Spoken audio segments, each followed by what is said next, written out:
Hi class, it's Marcy. Today I'm going to talk to you about something that most of us take for granted and don't think twice about, and that is organ donation. According to the United States Department of Health and Human Services, there are over 119,000 people currently waiting a transplant.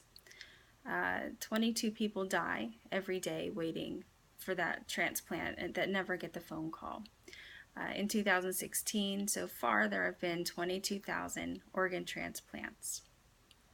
And although it's unfortunate that someone typically has to die in order to become an organ donor, that's not necessarily the case. But when it is the case, in the event of that tragedy, it's nice to know that something good can come out of that, and you're giving the ultimate selfless gift, and the recipient is eternally grateful because you've given them a chance to save and extend their life, and they are forever ever grateful. One organ donor can save up to 8 people's lives. They can also save another 50 people through tissue donations.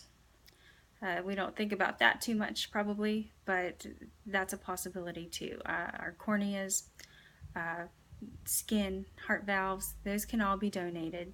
So if somebody maybe has been burned, over 90% of their body and they need a skin graft and they have no viable skin on their body left, someone who has decided to donate their skin, they can help save that person's life. There's a myth behind organ donation. I know before I learned about it, I thought the same thing, that if something tragic happens to me, the doctors aren't going to save my life if I'm an organ donor. But that's just false. Their number one priority is to save the person's life who they are working on at that time.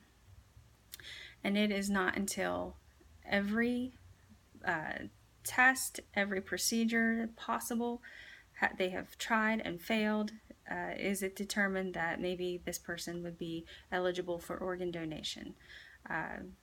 Their determination of that is through brain death, which is the moral and legal definition of death. When there's no more oxygen supply to the brain, you are legally dead, and there is no recovering from being brain dead.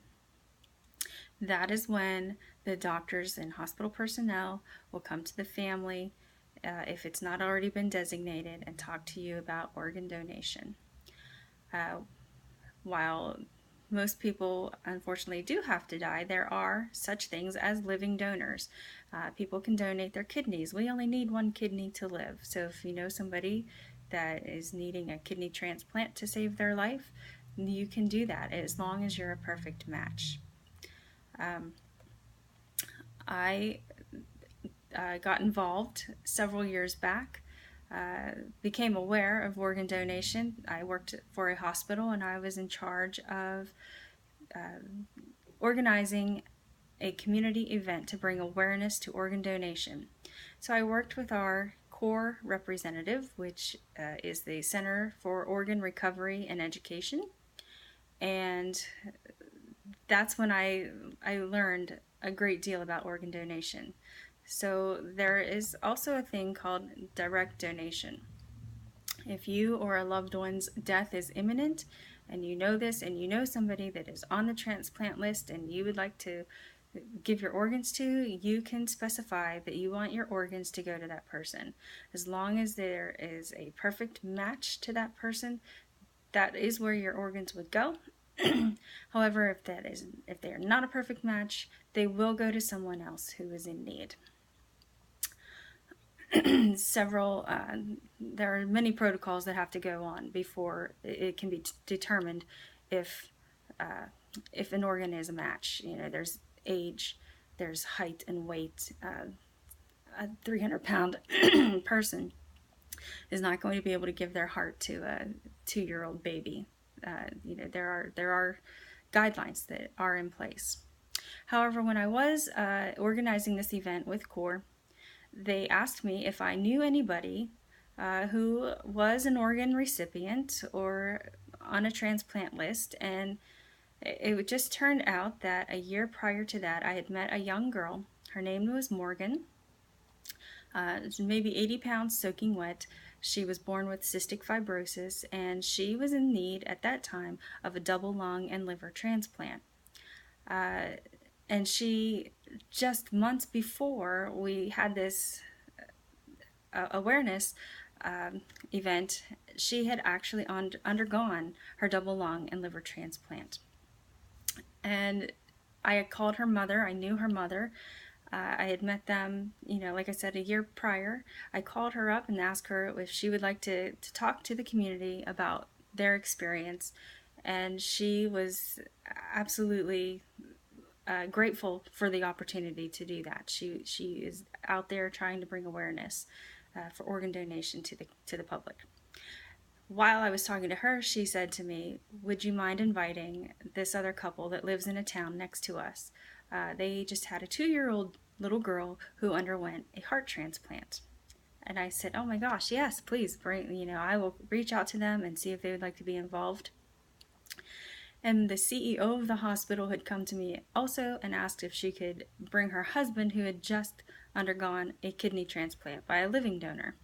So it was astonishing to me, and that 3 people that I knew within my community had just undergone organ transplants. That's when it hit me that it is close to home. It can be anybody that we know anywhere around us could be affected by the horrible diseases of their organs, and they are needing life-saving organ transplants. Unfortunately, Morgan today, in 2013 actually, her body started rejecting her lungs, and she has been deteriorating every day since. In fact, last night she just was released from the hospital because of her illness. She had been in there for a couple more months because she is so gravely ill, and without another lung transplant, she will not survive.